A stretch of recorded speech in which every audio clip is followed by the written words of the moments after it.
ഇബ്നുൽ ഖയ്യിമുൽ ജൗസി റഹിമഹുല്ലാ അദ്ദേഹത്തിന്റെ സാദുൽ മആദ് ഫീ ഹദീ ഖൈറുൽ ഇബാദ് എന്ന ഗ്രന്ഥത്തിൽ അദ്ദേഹം രേഖപ്പെടുത്തുന്നു, വറഖസ ജമാഅത്തുൻ മിനസ് സലഫി ഫീ കിതാബത്തി ബഅദിൽ ഖുർആനി വശുർബിഹി വജഅലി ദാലിക മിനശ് ശിഫാഇ അല്ലദീ ജഅല അല്ലാഹു ഫീ. സലഫുകളിൽപ്പെട്ട വലിയ ഒരു സംഘം ആളുകൾ പരിശുദ്ധ ഖുർആൻ എഴുതിക്കൊണ്ടോ അതല്ലെങ്കിൽ പരിശുദ്ധ ഖുർആനിലെ ചില വചനങ്ങൾ വെള്ളത്തിൽ എഴുതിക്കൊണ്ട് വശുർബിഹി അത് കുടിക്കുക, അതല്ലെങ്കിൽ അതിലേക്ക് ഊതിയിട്ട് കുടിക്കുക, വജഅലി ദാലിക മിനശ് ശിഫാഇ അല്ലദീ ജഅല അല്ലാഹു ഫീ, അത് അല്ലാഹു സുബ്ഹാനഹു തആല ഏർപ്പാടാക്കിയ ശിഫയിൽ അവർ ഉൾപ്പെടുത്തിയതായി കാണാൻ സാധിക്കും. സലഫുകളിൽ ധാരാളം ആളുകൾ അതിൽ ഇളവ് പറഞ്ഞിട്ടുണ്ട് എന്ന് അദ്ദേഹം വിശദീകരിക്കുന്നത് കാണാൻ സാധിക്കുന്നതാണ്.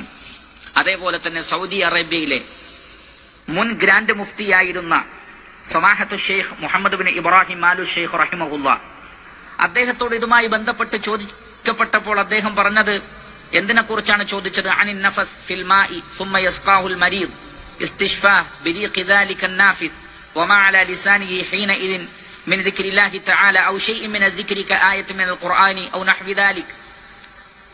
ഒരാൾ മന്ത്രിച്ചിട്ട് ആ മന്ത്രിച്ചൂതിയ വെള്ളം ഒരു രോഗി കുടിക്കുന്നു, അതിൽ നിന്ന് ശിഫ പ്രതീക്ഷിച്ചുകൊണ്ട് അങ്ങനെ ചെയ്യുന്നതിൽ വല്ല വിരോധവുമുണ്ടോ? ഖുർആനും ദിക്റുകളും ഒക്കെ ഓതിയിട്ടുള്ള ഫഅജാബ, അപ്പോൾ അദ്ദേഹം മറുപടി നൽകിയത് ലാ ബഅസ ബിദാലിക് ഫഹുവ ജായിസുൻ, അതിനൊരു കുഴപ്പവുമില്ല, അത് ജായിസാണ്. ബൽ ഖദ് സറഹൽ ഉലമാ ബിസ്തിഹ്ബാബിഹി, ധാരാളം പണ്ഡിതന്മാർ അത് നല്ലതാണ് എന്ന് വ്യക്തമാക്കിയിട്ടുണ്ട് എന്നാണ് അദ്ദേഹം പറഞ്ഞിട്ടുള്ളത്.